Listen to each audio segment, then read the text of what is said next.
Bonjour Amina et bienvenue dans les... Bonjour et merci à vous de cette invitation.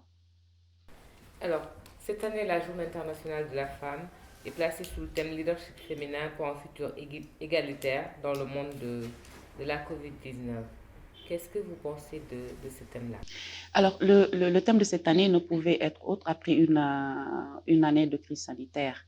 Et nous notons également, concernant le leadership féminin, la participation massive des femmes concernant la riposte et également tout ce qu'elles ont eu à faire côté sensibilisation, accompagnement et également concernant la prise en charge.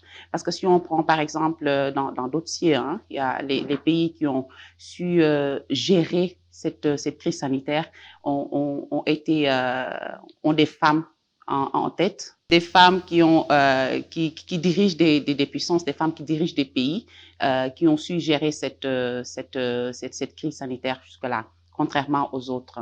Et ici, par exemple, ici au Sénégal, il y a des organisations féminines, des femmes qui gèrent des entreprises qui également, de leur côté, se sont démarquées pour pouvoir gérer, par exemple, leurs entreprises, pour pouvoir également soutenir et aider la population pour moins de cas contaminés. Voilà. Alors, Amina, quelles sont les femmes qui vous inspirent, vous?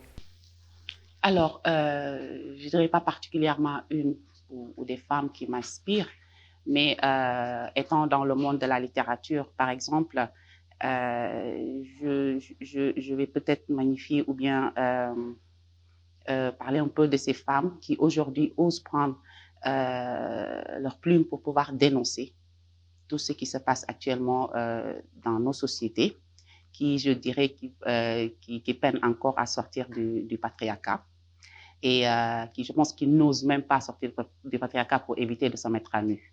Donc, juste magnifier ces femmes-là qui, aujourd'hui, euh, arrivent à extirper, arrivent à dénoncer, à dire exactement ce qu'elles ont dans le cœur pour pouvoir parler des violences que les femmes vivent en général.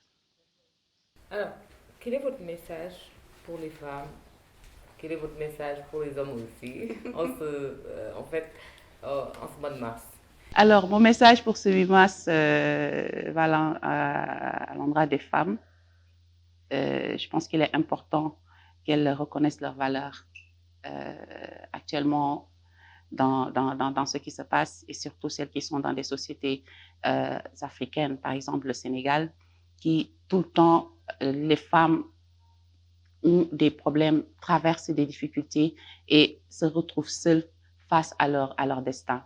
Donc, il est important qu'elles puissent se revaloriser entre elles, qu'elles puissent se soutenir et qu'elles puissent s'accompagner et pour pouvoir avoir un résultat positif concernant toutes les violences qu'elles sont en train de vivre en général.